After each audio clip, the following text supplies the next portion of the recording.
You're listening to a Frequency Podcast Network production in association with CityNews. Today, we have news that my teenage self would find impossible to believe, but is true. Young people today are having less sex than they were in decades past. I am not basing this off one new study, though there is one we'll be talking about. I'm basing that on many, many studies over the past half decade. These are studies that come from dating apps. They are studies that come from respected institutions. They are self-selected surveys. They are randomly selected samples. It doesn't matter. They all agree. And, crucially, they agree on one more detail. All demographics of young people are having less sex. Male, female, non-binary, black, white, American, Canadian, doesn't matter. There are actual reasons for that. We'll get to them, I promise. But what we're here to discuss today is not so much why are all these young people having less sex, but more why, in a world where all sorts of people are not having sex, does everyone seem to care about one specific type of person that is not having sex? And what does that tell us about our priorities, politically and personally? I'm Jordan Heath Rawlings. This is The Big Story. Jude Ellison S. Doyle is an American feminist author. He's written Trainwreck and Dead Blondes and Bad Mothers, and you can find more of his writing at judedoyle.medium.com. Hi, Jude. Hi, how are you? I'm doing well, thanks. Maybe we could start with some data today. We're going to talk about all the implications and all the narratives that come out of this stuff when a study comes out. But first, just describe the study we're going to talk about and the numbers that got everybody worked up about how much sex young men are having or not having. Right. So we're talking about the General Social Survey, which the data in front of us is tracking the rate of sex that Americans are having from the year 1989 to the year 2018. And normally there is a certain percentage of Americans who will report not having had sex in the past year. Normally, those people are over 60 because, in many cases they're widowed. But there is a slight uptick in young people not having sex. And unfortunately, since the highest percentage of young people not having sex in the year 2018 was men, this got quite a panicked response. But the fact is that this survey is not really big enough to draw any big conclusions. Number one, the number of people not having sex has not gone up that much. It was 19% of Americans in 1989. It's 23% in 2018. But the young men not having sex, there were fewer than 150 men under 30 even surveyed. And the number of young men who didn't have sex in 2018 is 31. It's 31 guys. Right. Those poor guys. Well, we're assuming that none of them are in seminary school. We're assuming that none of them are asexual. We're assuming that none of them, we're in a coma. Mostly I'm joking there, but this was a big story when it came out about a week ago. How was this data interpreted in the wider media? Oh, it was these 31 guys are responsible for the downfall of society. We shouldn't feel too bad for them. There was a lot of panic about how we are raising a generation of lonely young men, the great American sex drought, which for some reason is only a problem when it affects men. Young women aren't having sex as much either, but that's not getting the headlines. There was commentary on social media about how, the increase in male loneliness was leading to more domestic violence, to mass shootings, to the insurrection on January 6th, to a lot of very terrible things that we currently have no data linking, to these 31 men in 2018 who had a dry spell. Where does that narrative come from, though? Because this isn't the only time that a study like this has come out, and the link that you just described between young men not being able to find sexual partners and turning to things that range from abuse to terrorism, frankly. How does that link get made, and who's out there making it and why? Right. This comes from a lot of really strange essentialist ideas about masculinity. The idea that young men are necessarily defined by their, drive to have sex specifically with women. We're also assuming that none of these guys who, struck out were gay.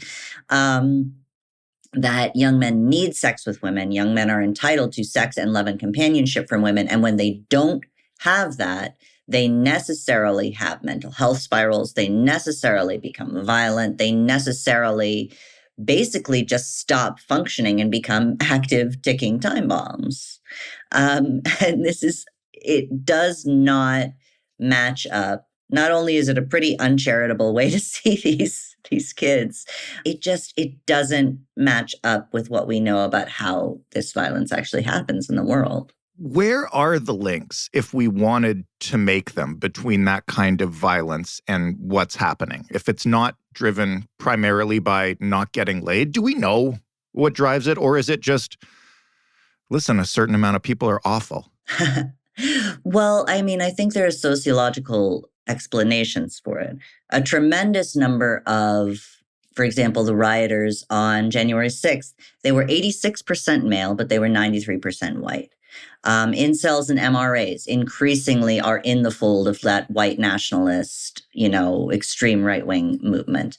Most mass shooters are white. There is not only an ideology of violence, but an ideology of specifically masculine dominance here, where the people who commit these forms of violence, like domestic violence, which, by the way, you need a partner in order to commit, it's not driven by sexlessness or loneliness or desperation. It is driven by a desire for power. Michael Kimmel has this concept of aggrieved entitlement that he uses to explain a lot of what we've been seeing. And it's the idea that if you are a white man in America, you are sort of raised with the idea that everything should be easy for you. And that even if things aren't easy now, there was a time where you would have been guaranteed success. And therefore, if you are not succeeding now, someone is taking it away from you. That ideology of entitlement is way more responsible for radicalizing people and turning them into terrorists than, not getting a date could ever be. Aggrieved entitlement, though, sounds somewhat similar to something that was proposed in a couple of places and has been before, I gather, as I sort of looked into this narrative going back a while, which is the idea of a right to sex. What is a right to sex, and how the hell would that actually work? Has anybody actually proposed, practically, or just as an idea? I think the person who first proposed this on Twitter is a political candidate who was trying in a roundabout way to argue for the decriminalization of sex work. But her argument was, look, these young men are not having sex. They're going nuts. They're hurting women. Clearly, we need to establish a right to sex so that, we're defusing the ticking time bomb. The problem is that this is a conservative argument that's been made in the past. Ross Douthat, after the 2018 incel killings in Canada, he argued that sex workers and or sex robots should be conscripted basically to service the incels so that they wouldn't lash out. And the problem is that we don't have functioning sex robots, but we do have human sex workers. And we would be forcing them to literally just absorb these guys' violence. The odds are that if they are violent and driven by the need to dominate and humiliate and hurt women and girls, they're not going to stop that once they're in the room with a sex worker. That's likely to be a violent encounter, and it removes choice from the sex worker. Ideally, if you are working in relatively safe conditions, you get to choose who you see. There's no way to argue for a right to sex without essentially establishing a class of rapeable human beings. and throwing them at the problem. When we talk about things like that, whether, somebody is using it as a hyperbolic example or not, what are we really talking about? And I mention this here because we're going to talk about incels in a second. And there's a lot of lament, I will say, around that group that, it's not like it was in the 30s, 40s, and 50s when women needed to find a man in order to thrive in society. And, shouldn't women be required to find a partner and stick with a partner and blah, blah, blah, right? Like that, there's not a huge leap from right to sex to that viewpoint. Exactly. I mean, these kids, these guys, because they're not all kids. I mean, there are many, many unhappy middle-aged incels and MRAs. And in fact, a lot of people will tell you that it's older divorced men who really drove the movement in its early days and still take up a lot of space within it now. But the incel logic is that men are owed sex, and it's not really sex that they want in itself. They want sex as a symbol of dominance, rather, a symbol that they are winning at life. That's why it's important to not just have sex, but to have sex with a specific class of woman that they call a Stacy, who's, very traditionally blonde and white and thin and feminine and pretty and known for only dating high status men. The idea that men are owed women not so much as partners, as people to talk to, as people to sleep with, but as possessions that show that their masculinity is intact and that they're, at the top of the heap. When we talk about these guys that you just described, we use the term incel, and I feel like that term has grown and evolved in even just a matter of its visibility in the years since most of us became aware of it, which I guess was probably for most listeners either around the Elliot Rodger shootings in America or up here in Canada, as you mentioned, the Toronto van attack. Elliot Rodger was the first sort of widely known incel killer. And like the Columbine killers, he's become sort of an outlaw hero for a certain set of really scary people. There were sort of incel-ish or MRA-ish killings before Elliot Rodger, but he sort of catapulted that into the mainstream. And there has been significant growth in the subculture. Again, internet culture has really facilitated the rise of the manosphere and the rise of these really extreme, organized, ideological misogynists. They were around in the 90s, but there was, not nearly enough of them to make a dent in the culture. There's a lot of them now, and they have popular media platforms. They have their YouTube channels. They have their Reddit boards, and they are increasingly, again, I would say ever since 2014 in Gamergate, the manosphere has been basically an extension of the fascist internet. This has always been a really potent way to recruit young people to, fascist ideologies, is to start with the more intimate forms of domination. That wasn't it great in your grandpa's day when your grandma couldn't work and she was required to give your grandpa whatever he wanted, and then just to sort of to work on that white entitlement and to draw them further and further into the sort of organized violence that does lead to January 6th, that does lead to mass shootings, that does lead to, driving a van into a crowd of people or going on a spree killing.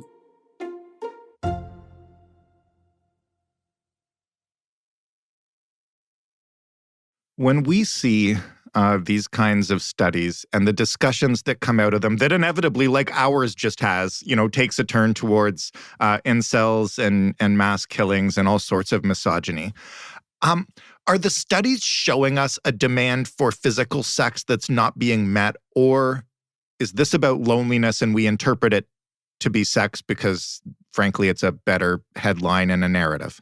Right. I mean, the way the study was interpreted was these young men aren't having sex, and that means that they're having mental breakdowns. And I mean, the other way you could interpret this is that people who are struggling in life are having trouble finding relationships, which is a much more commonsensical thing. Mm-hmm. We operate on this assumption that men are like these sort of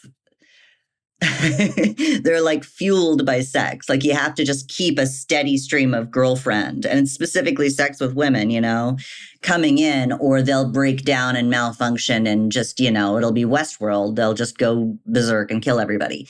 That entitlement and that myth that there's only one proper response to being single or rejected or lonely, and it's to lash out violently. That specific idea of masculinity and the idea that you can either assert yourself by having sex with a woman in a dominating, often kind of violent way, or by literally just committing violence on whoever you can lay hands on.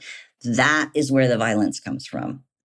We need to challenge that ideology, because the idea that young men, or anyone for that matter, automatically breaks down and experiences, massive consequences if they don't have sex, it doesn't line up with any view of reality. There's no causality that's been established there. How do we challenge that in the face of such a dominant narrative? How do we get news outlets, when a story like this comes out, to look at those 31 men or however many and try to figure out what they actually need, rather than take this story and run with it? Right. And I mean, one way you can, do it is to point out all of the people who aren't getting violent. Women have committed almost no mass shootings ever. If you look at the graphs, it's something like 97% male shooters, because we don't expect women to lash out violently when they're marginalized. We expect women to tolerate that. Men of color are not committing the majority of mass shootings.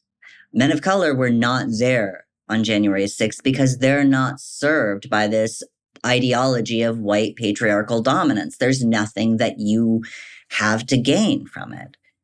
We expect people who are on the bottom rungs of society or who are marginalized to learn how to tolerate distress and learn how to tolerate marginalization. And in fact, we expect them to tolerate it so well that we can pretend they're not actually suffering.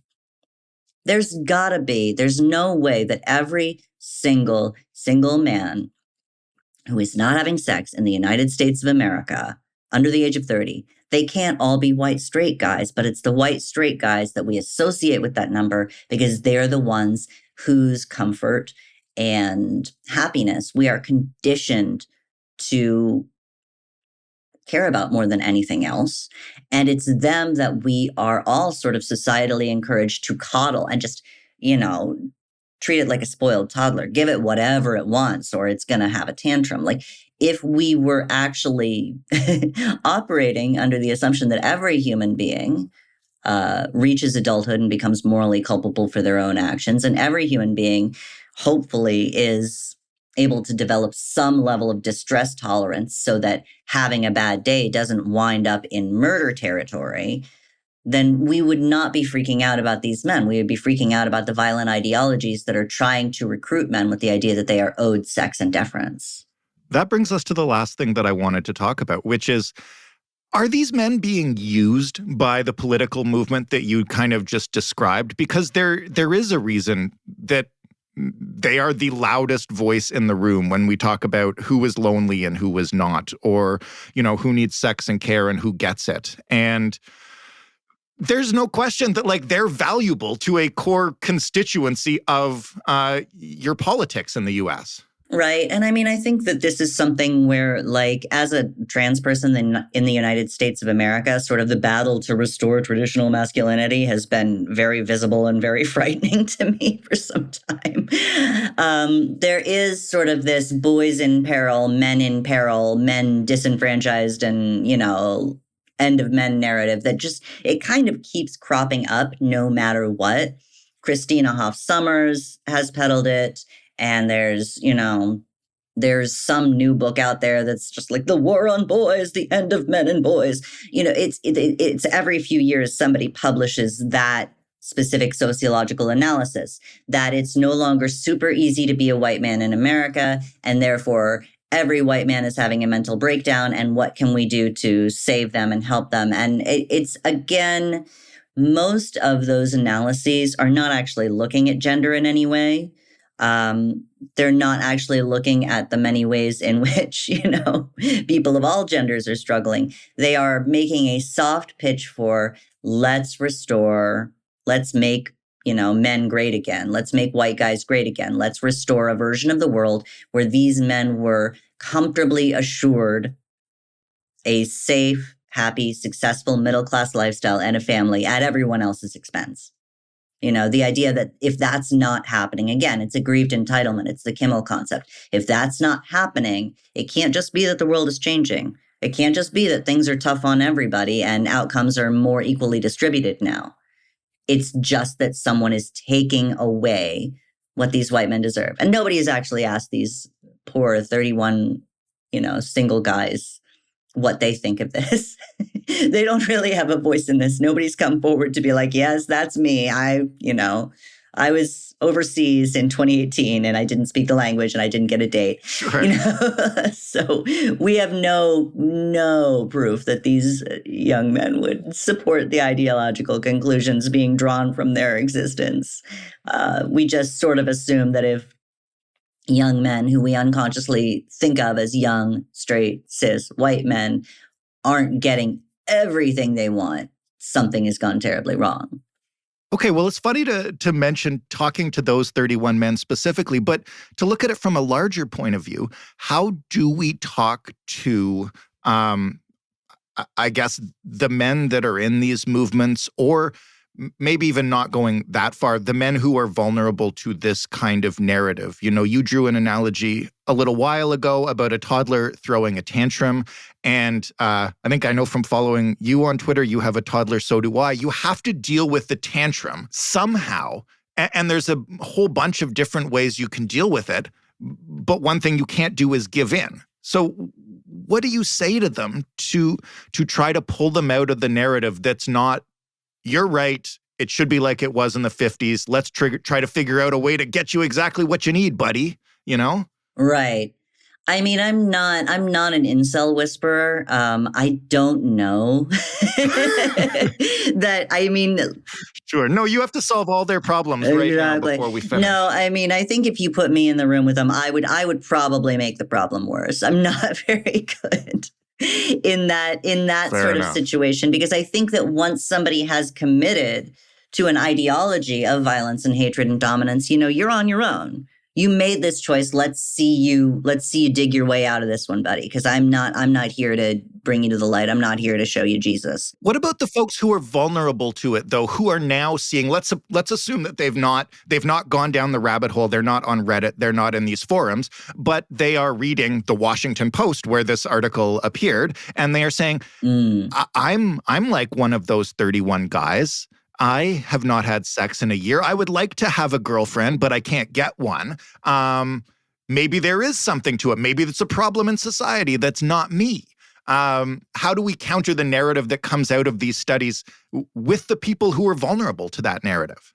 Right. And I think you mentioned earlier, you have a toddler, so do I, right? Like these assumptions about sex and gender get baked in pretty early. And I think what we need to do is continue to do feminist work, continue to make that publicly available. Men aren't stupid. They can read feminist work just as well as anyone else can. Some of them will make the choice driven by what they believe to be their own self-interest not to engage with it, but others are perfectly capable of doing the right thing. Again, I trust people to come to their own moral conclusions. And I think that, don't murder people is pretty much that's one of the big ones. But it's about rewiring how we talk about sex, about gender, about what to do when you're lonely, about what your entitlement is, to another person's body. It starts so early. My daughter, when she was 2 years old, had like a little boy following her around the classroom, yanking on her hair. And the teacher said, well, he really likes her. And we just, we took her aside for a day and we told her, if he ever touches you and you don't like it, scream as loud as you can. And it'll be a useful lesson for him. And it'll be a useful lesson for you. Both of you are going to learn that nothing good happens when you don't respect another person's bodily autonomy.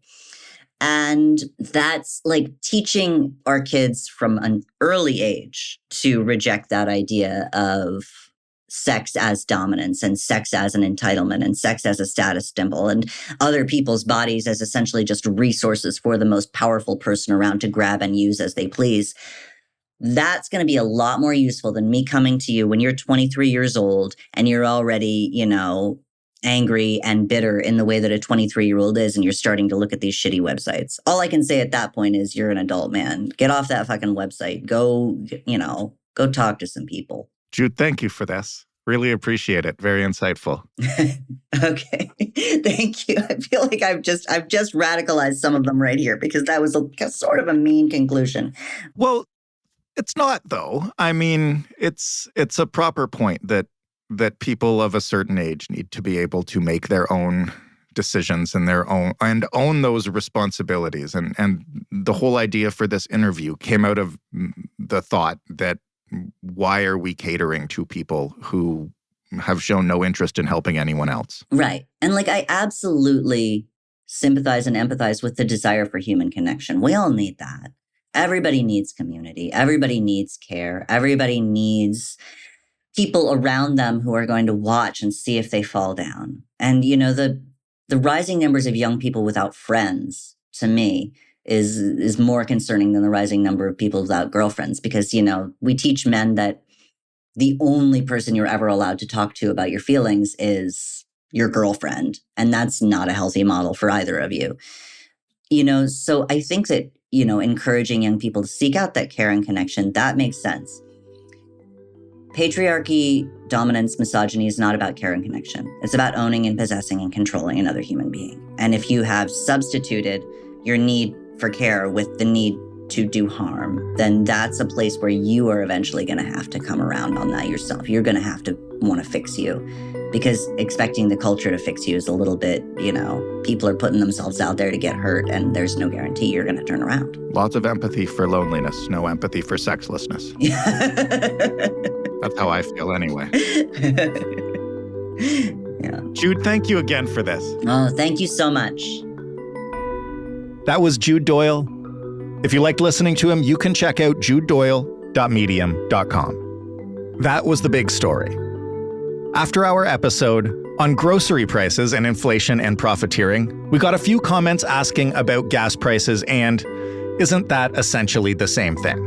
It very well may be, but we try to stick to one subject at a time so we can get somebody who's explored that in depth. In related news that I will let you judge for yourself, Shell yesterday reported profits of $9.5 billion in the third quarter, compared to $4.1 billion in the same quarter last year. Huh. Interesting. You can find The Big Story at thebigstorypodcast.ca. You can talk to us anytime on Twitter at TheBigStoryFPN or by emailing us hello@thebigstorypodcast.ca. And of course, call, leave a voicemail so we have something to listen to when we're not listening to podcasts. The phone number is 416-935-5935. If you're listening in a podcast player, I think it's probably Apple, at least that's what the stats tell me. If it's not, great, and if it lets you, leave a rating and a review.